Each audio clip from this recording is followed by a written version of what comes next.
Hey fellow gamers, Chatty Sisa here. 4 years ago, Horizon Forbidden West was released, and we now know, to the big disappointment of the majority of the fanbase, that the third game is nowhere in sight. Instead, Guerrilla has been working on several side projects, and that also means that the conclusion of Aloy's story is a little bit further away than we were all hoping for. 2 years ago, I have made on this channel a review for Horizon Zero Dawn, and since I have replayed that game very shortly before jumping into Horizon Forbidden West for the very first time, I thought this would be a good opportunity to also make a review for Forbidden West. Although, I will be making a lot of comparisons in this review, so it will be a little bit different than the previous reviews on my channel, and therefore it will be quite a long one, so buckle up. Before I continue, a big spoiler warning. Compared to my Horizon Zero Dawn review, this one will contain major spoilers for both games, Horizon Zero Dawn and Horizon Forbidden West. I'll look at the story developments, the characters, the general gameplay, and talk about many details. So, if you haven't played both the games yet, please keep that in mind before continuing.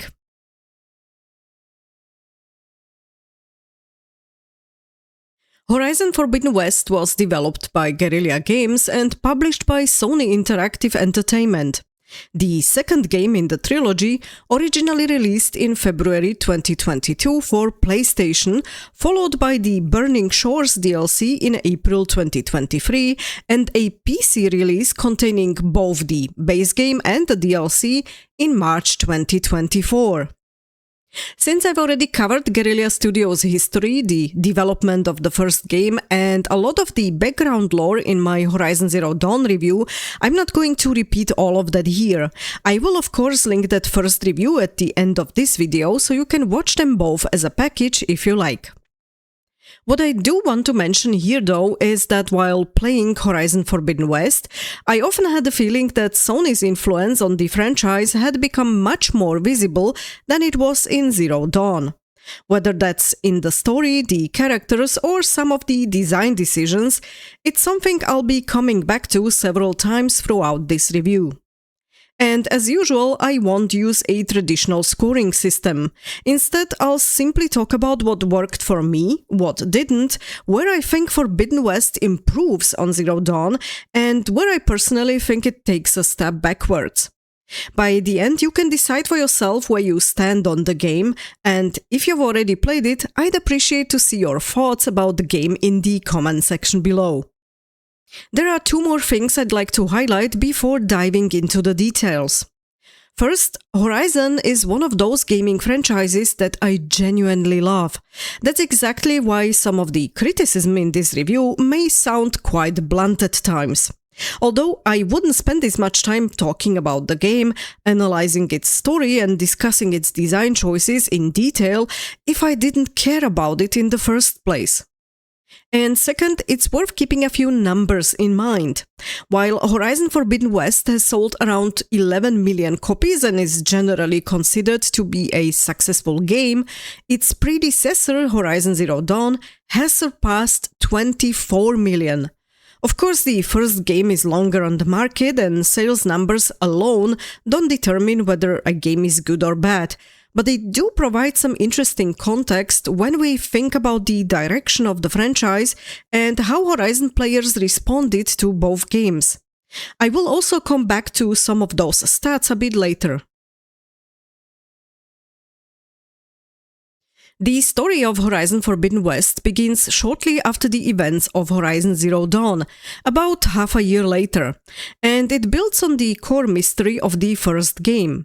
Here Gaia, the AI responsible for the terraforming and repopulation of Earth after its previous destruction in the 21st century, receives a mysterious signal that transforms her subordinate functions into independent entities. One of them, Hades, then becomes an active threat, a rogue AI, and Gaia chooses in the end to self-destruct to stop it from taking over the whole terraforming system. Before doing so, she creates Aloy as a genetic clone of the scientist Elizabeth Sobeck, who created the AI and the whole Earth repopulation plan in the first place. Gaia is hoping that one day Aloy would be able to access the old world systems and restore the necessary balance. So, by the time the second game begins, Hades has already been defeated, but the larger problem is far from solved. Gaia is still gone, her subordinate functions are still loose, and without a restored balanced terraforming system, the biosphere is slowly collapsing. Aloy is therefore now searching for a working copy of Gaia, a backup which would help her rebuild the system before the planet reaches the point of no return.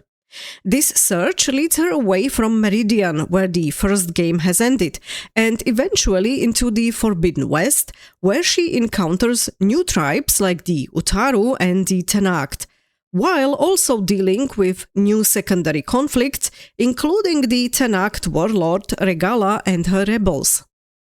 Unsurprisingly, our old acquaintance Sylens interferes with Aloy's plans, yet again, but because of him, she does manage to find a working copy of Gaia in the end. The main goal shifts then to a recovery of Gaia's missing subordinate functions spread across the world, like Minerva, Aether, Poseidon, and Demeter, so that the terraforming system can become powerful enough again to stabilize the planet. The most problematic one of the former subordinate functions in this game is being Hephaestus. And if you've played Horizon Zero Dawn's DLC, the Frozen Wilds, then you know it loves to take over entire cauldrons, making it especially hard to capture as it's not bound to just one location. But Aloy soon discovers that she is not the only one searching for these old world systems. The Far Zeniths, a group of extremely wealthy and technologically advanced humans who left Earth centuries ago, have returned. Everybody thought they had died in space because they faked, back in the 21st century, their starship's failure. But in reality, they survived, found a way how to greatly extend their lifespans, settled within the Sirius star system, and eventually returned to Earth with technology far beyond anything the tribes here have access to. At first, it seems as if the Zeniths have returned to take control of Gaia and stay on Earth, but as the story progresses, Aloy discovers that this is not their real plan. They want to take Gaia and leave Earth again. The reason is Nemesis, an artificial intelligence created from the uploaded minds of the Far Zenith colonists. It turned against them, destroyed their colony in the Sirius system, and is now heading towards Earth. So the Zeniths are not returning home, but they are running away. And this is also where the story ties directly back into Horizon Zero Dawn. Nemesis is revealed as the source of the mysterious signal that transformed Gaia's subordinate functions into independent entities, forced Gaia to self-destruct, and led to Aloy's creation in the first place. The reason why Nemesis has sent the signal is because it realized that after the Sirius colony's destruction, some of the Zeniths managed to escape and are heading back towards Earth. Therefore, it tries to destroy Earth as a whole, primarily out of vengeance and a desire to deny its creators a safe haven. So, during Forbidden West, the story reveals that the crisis from the first game and the main threat for the following final third game both lead back to Nemesis. If you remember Horizon Zero Dawn, Sylens spent years trying to unlock old world facilities and recover information about the past. The problem was that most of these systems were genetically locked and required for granting access the DNA of one of the handful of leading scientists from the Zero Dawn project, one of them being Elizabeth Sobeck. That's why Aloy became so important. Without her, many of the discoveries made throughout the first game would never have been possible. That naturally raises a question in the Forbidden West. If the Zeniths want to take control of Gaia and the old world systems for themselves and then leave Earth, how exactly are they planning to do that without Aloy's cooperation? And the answer here is Beta. Beta is the Zenith's own clone of Elizabeth Sobeck and plays a crucial role throughout the story. But I'll talk much more about her in the characters section. So to make a long story short, and without spoiling all of the intricate details, Aloy and Beta manage in the end to reunite Gaia with her subordinate functions, defeat together with their companions the Zeniths, and are now left with the ginormous task of preparing to fight Nemesis in the third game, which is still on its way to Earth. One person who needs to be mentioned here in the story of Horizon Forbidden West is again Sylens, who quietly helped out here and there and largely contributed with his knowledge or experiments to this story's outcome. Against his original plans to leave Earth on the Zenith ship after they've been defeated, we can see him in the end deciding to stay with the group and help them with the upcoming fight in the third game.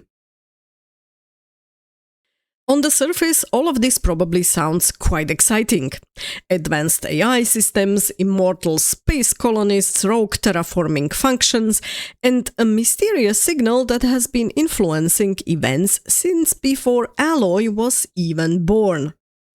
The problem is that while I enjoyed many parts of the Forbidden West story, this is also where I started running into some of my biggest issues with the game. My main problem is that, compared to Zero Dawn, many of Forbidden West's major plot developments feel much less believable and therefore less immersive. Take Nemesis as an example.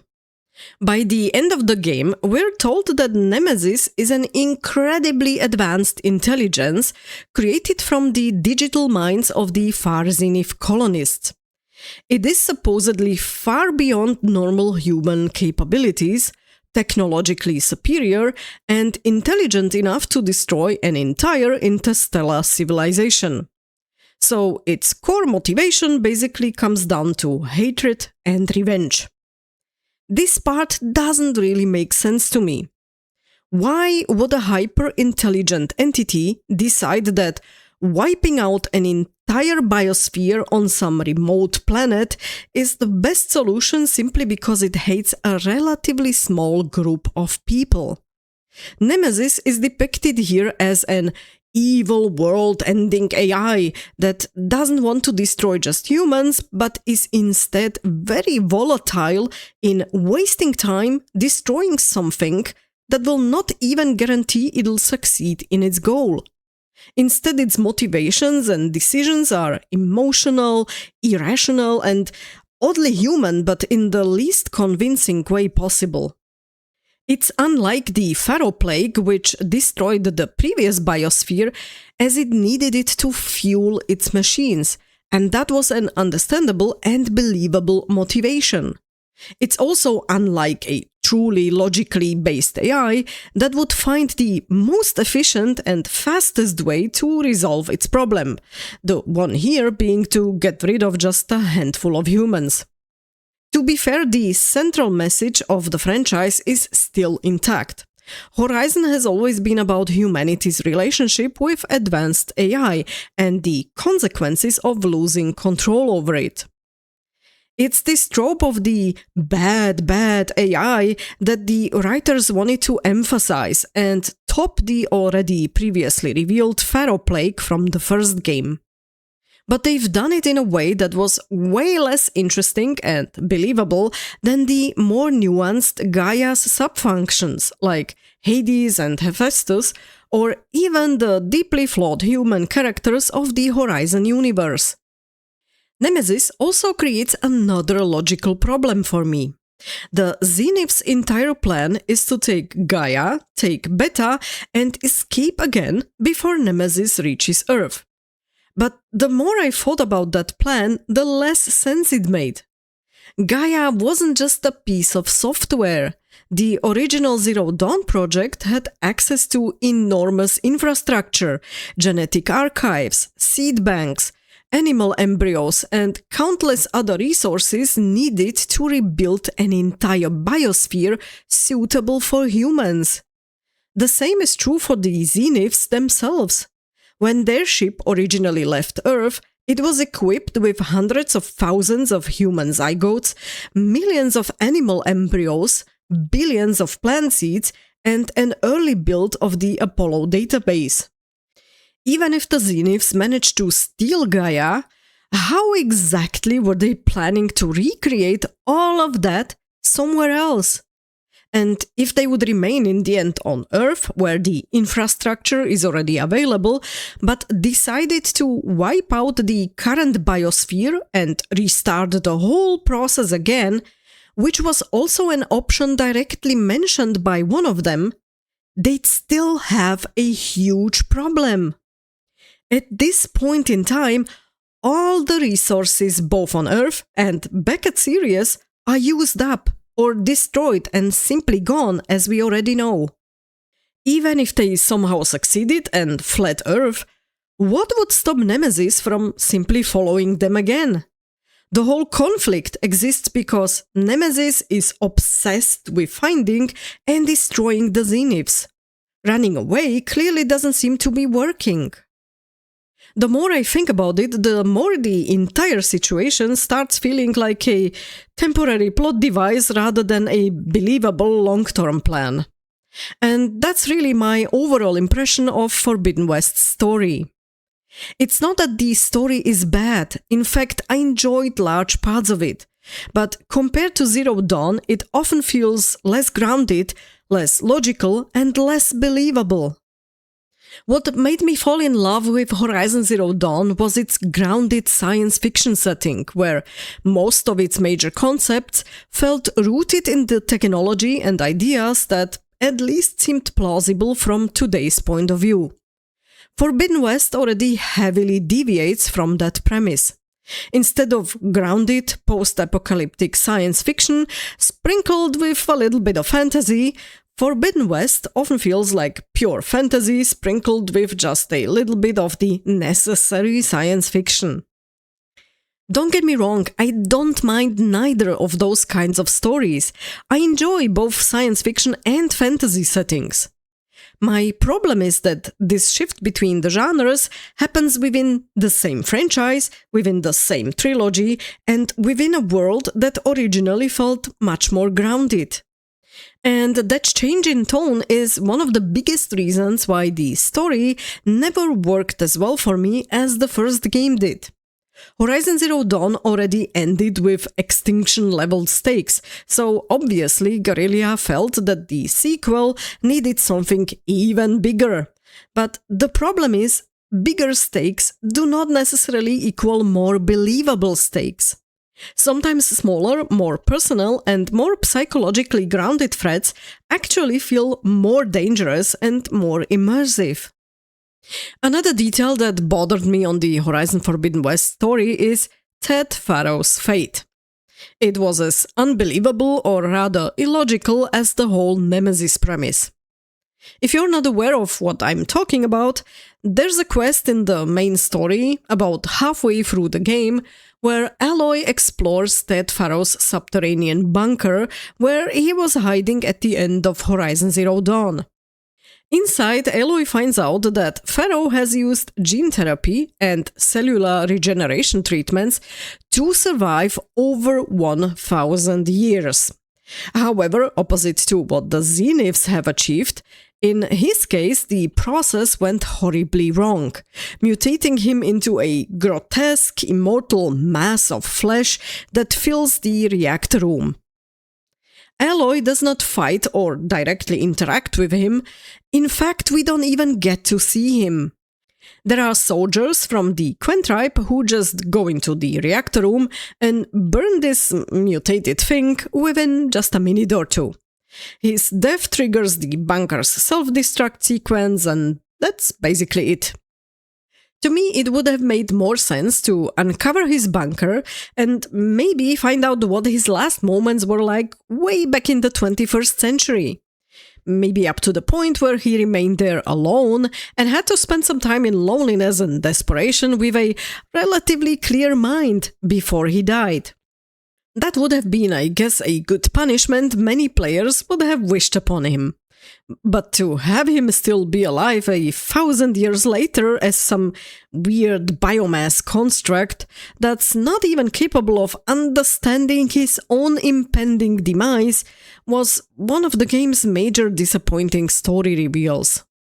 Horizon Zero Dawn spent an entire game building Pharaoh into this larger-than-life figure, and then Horizon Forbidden West basically says, oh, hey, here's what's left of him, so let's just kill him off-screen in a matter of minutes, and we don't ever speak about him again. Maybe if you're going to bring that Pharaoh back into the story at all, then have him play a larger role. Or if not, then rather leave his fate to the past. But don't give us a conclusion that feels like he got away with it all in the end and has never really personally faced the consequences of his actions. Well, not consciously, that's for sure. On the other hand, what I did appreciate on Forbidden West was more focus on the world building. The in-depth descriptions of each tribe and their unique history, combined with the environment that often shaped those tribes, was very interesting, enjoyable, and made me want to know more. Think, for example, of the Utaru and their relationship with both the machines and the lands they inhabit, or the split society of the Tenakth and how hard it was for them to unite in spite of their past differences. Sure, we've got a good setting already in Horizon Zero Dawn with a brief history of the Nora, the Karja, Oseram or the Banuk in the DLC. But personally, I had the feeling that Forbidden West introduced the new tribes in more detail and with a better context than the first game did. Searching for the lost and hidden subordinate functions, and then seeing how Gaia slowly increases her capabilities once they were reunited with her, was another highlight for me. I had a lot of fun with the various related missions. Another mostly positive improvement compared to Zero Dawn were definitely the characters. Whether it was Aloy or the companions, their development and interactions have been a big highlight for me. Although, to be honest, there were also a few odd decisions in that area, so let's talk about this aspect of the game next. One of the things I really like on both games is Guerrilla's approach to character performances. With the exception of Aloy, where the voice actress is different than the character model, the other actors here didn't just provide the voices for their characters. Their likeness was used in the game as well, and they also performed much of the motion capture work. The result is that conversations or movements generally feel very natural, and I have to say in Forbidden West the facial expressions, the body language and character interactions are noticeably improved and help bring the cast to life in a much better way.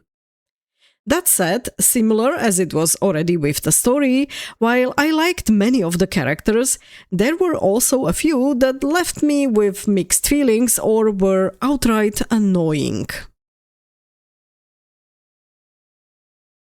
I'll talk about Aloy and Beta both at the same time because of the comparisons I'm going to make, either between the characters or between the first two games. In general, just for their backgrounds, Aloy grew up as an outcast on Earth, with Rost being her father figure. In the end, he sacrificed himself to save her. And we see then throughout the first game how she slowly starts to trust people more and, through her new friends, integrates also a bit more into the society. Even though she realizes the importance of her own role in having to save Earth's degrading biosphere by finding a way to bring back Gaia. Beta's life until we meet her in Forbidden West for the first time was very different. She was born in an ectogenic chamber on board of the Zenith ship, already on the way from Sirius to Earth. And she was isolated by the Zeniths, because they've only ever seen her as a tool. They needed her to unlock Gaia once they get their hands on a copy, and to make sure Beta is going to do what they want, never allowed her to interact with real people, only giving her access to robotic servitors and strictly limited her access to information. This left her basically suffering from severe anxiety and a paralyzing fear of her creators. Frankly, Aloy felt a lot like a girl boss at the start of the second game to me. Not exaggerated, but a noticeable change compared to Horizon Zero Dawn. And Beta is like the summary of all the flaws that Aloy doesn't have in Forbidden West. Beta's story, when explained, makes sense, but it's a bit too on the nose when you consider Aloy's character progression. To be honest, regarding Beta, I had mixed feelings. She wasn't badly written, just like Aloy isn't badly written, but basically we're getting now two sides of the same coin. Previously we had Aloy in Horizon Zero Dawn, and she was alone representing both the good and bad characteristics in her personality. She was one complete character. She could be determined, stubborn, compassionate, reckless, intelligent, isolated, curious, anxious, and emotionally vulnerable all at once. In Forbidden West, it often felt like those traits had been divided between two different Elizabeth clones instead. Beta's existence is also one of those things which I wasn't really so fond of in general, regardless of how she was written as a character. With this whole Nemesis and Zeniths storyline, the writers have basically written themselves into a corner, where they needed some kind of a crutch that would be able to logically explain the Zeniths' plans. Because without the Beta and without a second Elizabeth clone, they wouldn't be able to progress anywhere. I highly doubt Aloy would be inclined to help them out. So necessarily the writers had to create or write in a second clone. And I'm not sure if this was a good move, to be honest, because it really takes away from Aloy's uniqueness. Don't get me wrong, I liked how the writers resolved Aloy's and Beta's conflict in the end. They were cooperating both together because they realized it was necessary. And without the cooperation, they wouldn't be able to capture Hephaestus and complete Gaia. The character development for both of them, and especially the evolution of their relationship throughout the game, was very well done, and objectively one of the game's highlights. One thing I will be addressing too in regards of Aloy and by extension Beta were the physical changes on the character model that I did not enjoy. But it's not about the puffy cheeks that were so often previously mentioned by other gamers or the change in the facial structure. I really didn't pay much attention to that after a while. But for me personally, it was the red cheeks and nose non-stop that made her look like an old alcoholic and which were utterly distracting, especially in close-ups during dialogues. I get that some people have a red face when they physically exercise or get embarrassed. I'm not an exception to that myself. But it is not normal outside of these circumstances unless the person has some vitamin deficiency, an autoimmune disease, some skin inflammation, or the mentioned alcohol problems. So now we went from a healthy-looking young woman in Horizon Zero Dawn to a woman with visible health issues in Horizon Forbidden West in the span of just 6 months that have passed in the Horizon universe between both games. Honestly, I'm hoping here, probably against all odds, that the developers will go back to her original face model from Zero Dawn when they make the third game and remove these permanent ugly red spots across Aloy's face. As for the changes in Aloy's personality, there's a positive development throughout the game I'd like to point out. I've already mentioned that I really did not enjoy her behavior in the beginning of Horizon Forbidden West, where she behaved like a mega girl boss. It was a stark contrast to the end of Horizon Zero Dawn, but thankfully, over the span of the game, this was toned down and changed a lot for the better. Maybe thanks to the interactions with Beta, with her companions at the home base, or through some of the side quests. It was nice to see her being more compassionate and good-spirited during the later stages of the game, in spite of the seriousness of the main plot. The next important character that had a large impact on both the games, even though he wasn't so visible and was moving rather in the shadows, was Sylens. We know him already since Horizon Zero Dawn, where he is technically introduced as a Banuk shaman. But if you listen carefully to all the information you'll get in the Frozen Wilds DLC, not even the Banuk themselves are really sure whether he is a shaman or even a Banuk in the first place, although he does look like one. He is very secretive and has spent most of his life alone, chasing knowledge about the old world. He was clearly clever enough to realize that the information about what happened to the Old Ones, aka the humans in the 21st century, holds the key to understanding what's currently happening to Earth 1,000 years later. Without his insights and support, Aloy wouldn't be able to uncover everything she did during Horizon Zero Dawn.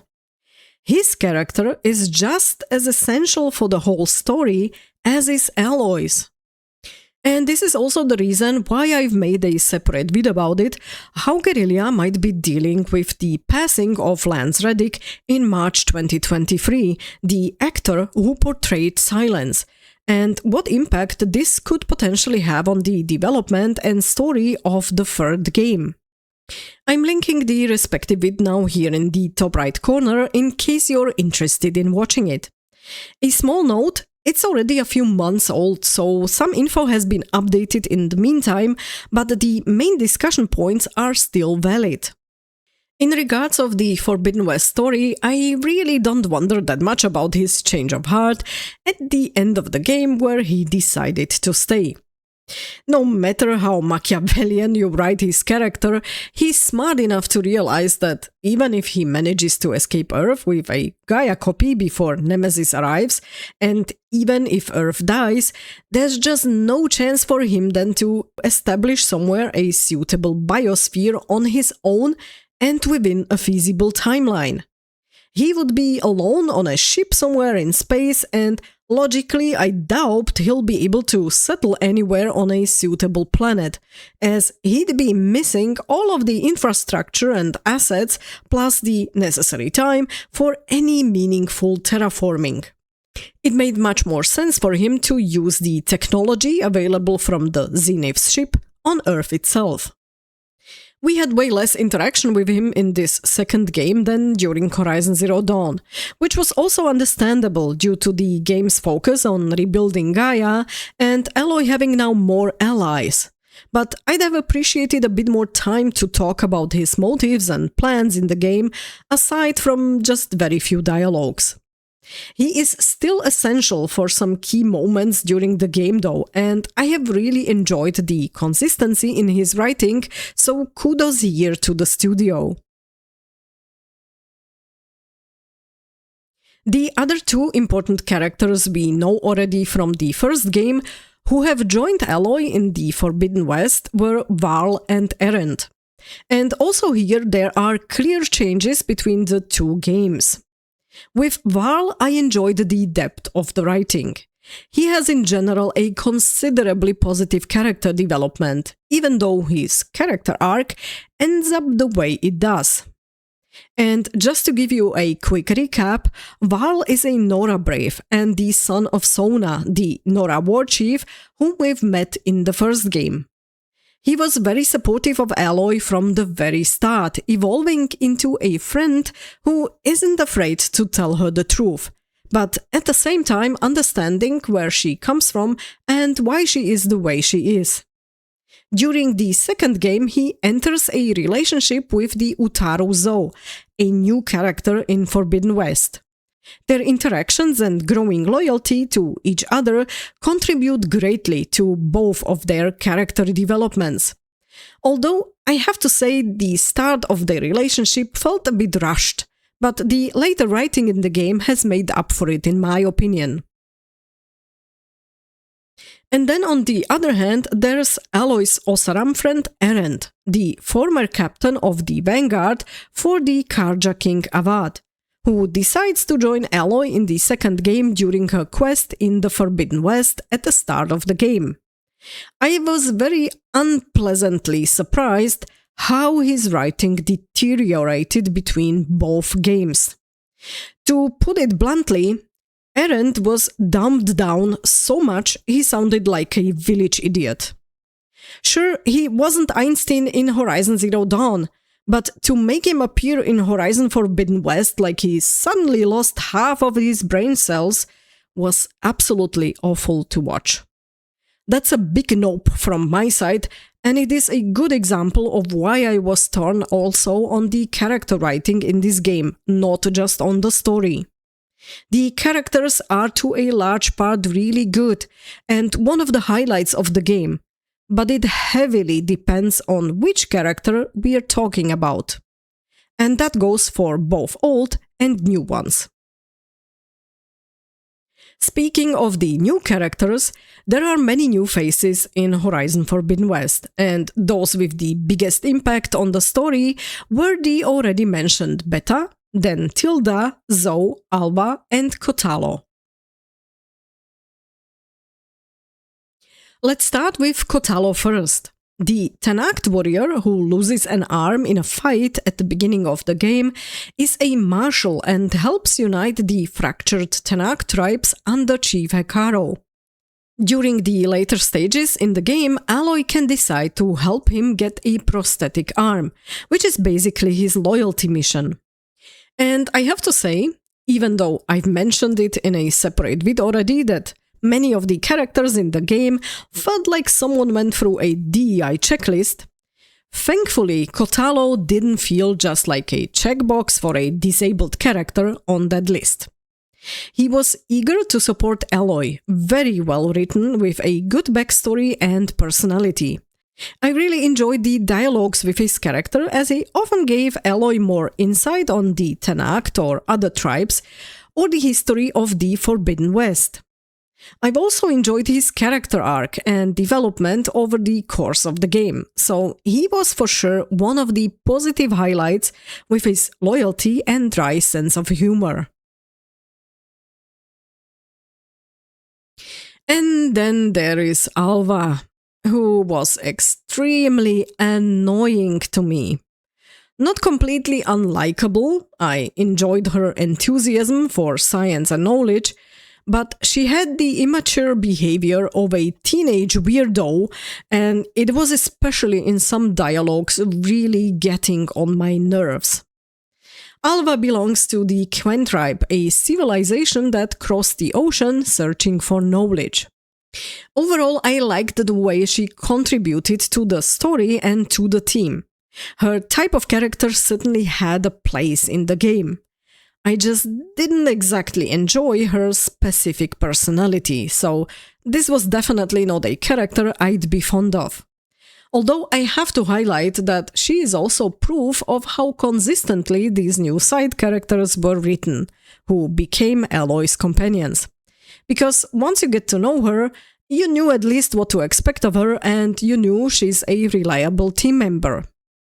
I just wish that the writers in the recent games would stop writing all characters that are representing scientists as these annoying, quirky, exasperated and erratic weirdos. They're not cute or endearing at all, they're just cringe as hell.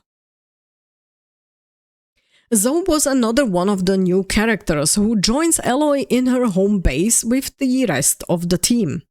As mentioned, she's from the Utaru tribe and also has a loyalty mission, which in her case serves not just to get to know her personally a bit more, but also explains a lot about the tribe as such.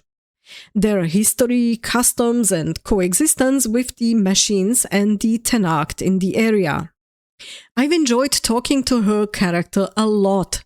She was very calm, compassionate, and Even though she came from a tribe with relatively rigid traditions, she was very open-minded when presented with the old world technology and knowledge. So my impressions from her character were very pleasant. Tilda is yet another of the characters introduced during Horizon Forbidden West, just not written in a good way. She belongs to the Far Zeniths, immortal humans who escaped the Pharaoh Plague, settled in the Sirius solar system, and are now running from Nemesis after the destruction of said colony. The sparse interactions we had with her and some illogical motives were offset at least by the voice acting from Carrie Ann Moss. Although hearing her in a game made me non-stop switch to Arya from Mass Effect. As I've said already elsewhere, sometimes it's not good to have big names with recognizable voices in your cast, as people will associate them with all sorts of other characters from different movies or games, and it just breaks the immersion. But back to Tilda. She reveals during one of the few dialogues that she had a relationship with Elizabeth Sobek. Considering how poorly some of her other personality traits have been depicted, I often felt this side of a character was introduced just to make another tick on that previously mentioned DEI checklist. She came across to me as a manipulative creep who just tried to rekindle, sort of, her old relationship through Beta or Aloy. And after Tilda reveals that she and Elizabeth had a relationship, it really felt to me as if the writers were laying the groundwork for Aloy's romance in the DLC later on.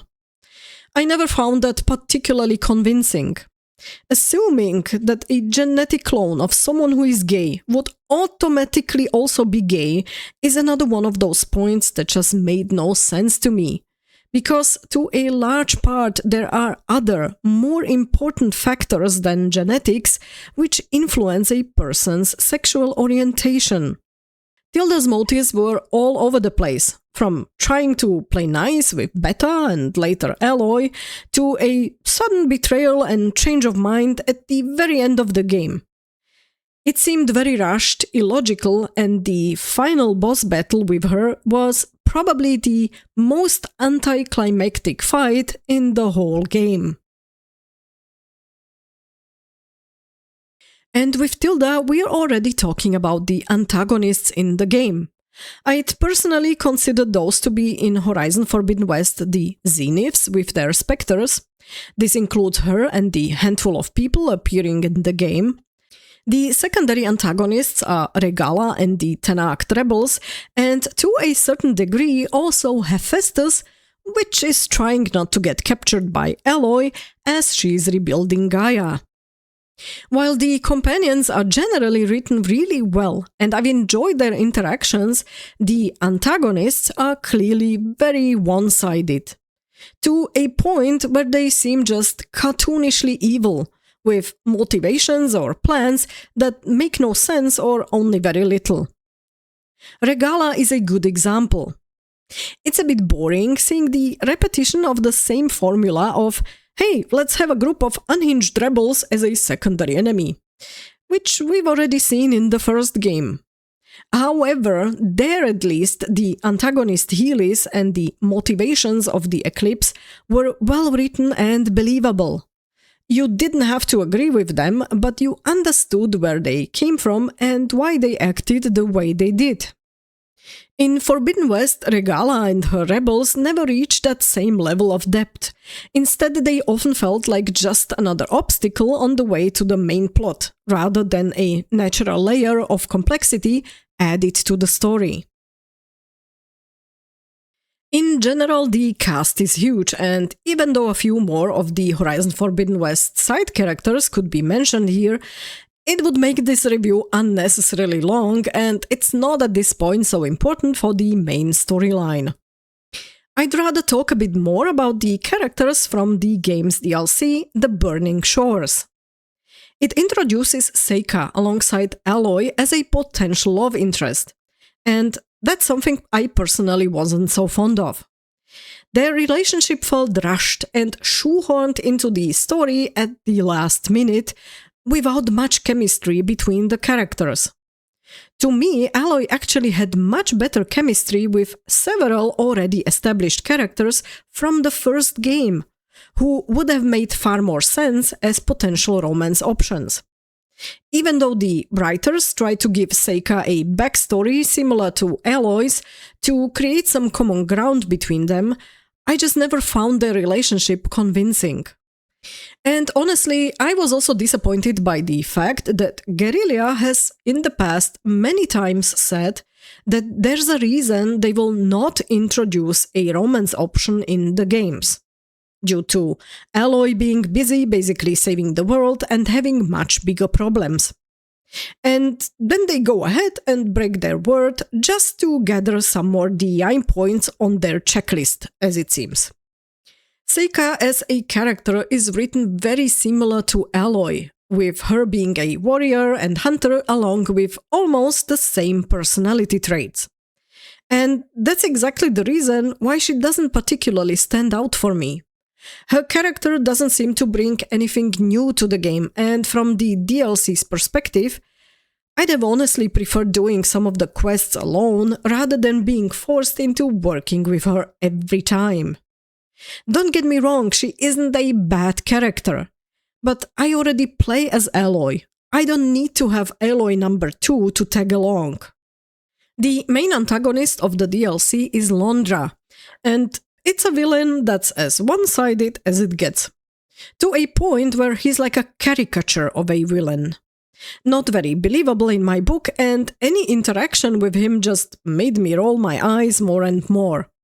The only plus point of his character, and the whole DLC really, was the additional information we've got on the Zeniths and Nemesis that should become valuable in the third game. It's similar to what Guerrilla already did with the Frozen Wilds DLC in Zero Dawn, where a lot of the information introduced there became important in Forbidden West. Last but not least, about the other NPCs and tribes. I love to meet some old faces from Horizon Zero Dawn, a very enjoyable addition and great fan service if you want to call it this way. But a little bit more on that later in the section I call Little Quirks. As for the tribes in general, you're dealing the whole time with the Tenakth, but just different factions depending on where they live. Uniting them under one banner is the game's secondary storyline here, including the already mentioned secondary conflict involving Regala. Aside from the Tenakth, you'll meet the Utaru and the Quen tribe, which has landed on Forbidden West shores after sailing across the sea, which would imply for me that they came from Asia. What I found rather unimaginative was how this tribe was described. Basically, it was just a modern retelling of most of the great Asian historical empires. Which was a realization that didn't sit right with me considering the world they currently live in. Any knowledge or influence from the past about the human history and this kind of empires shouldn't exist here. But aside from that detail, I greatly enjoyed the in-depth world building and even many of the smaller side quests where you had the chance to get to know the people, learn about their lives and see how their stories unfolded. And that's one of the game's biggest strengths. Even though you only meet some of these characters briefly, they stay with you long after you finish the game. A good example for me was the trio of Oseram in Las Vegas. The inventor, the merchant and the storyteller, who were really fun to meet and who offered some genuinely interesting additional side quests. So the story and characters of Horizon Forbidden West have left me with, let's say, mixed feelings. Some of the aspects were a clear improvement. On the other hand, there were some which took the franchise into a direction that I personally wasn't so fond of. But that's only half of the picture, because gameplay, combat, exploration and the technical side of Forbidden West has changed just as much, and in many cases for the better. So let's look at those details in the second part of this review.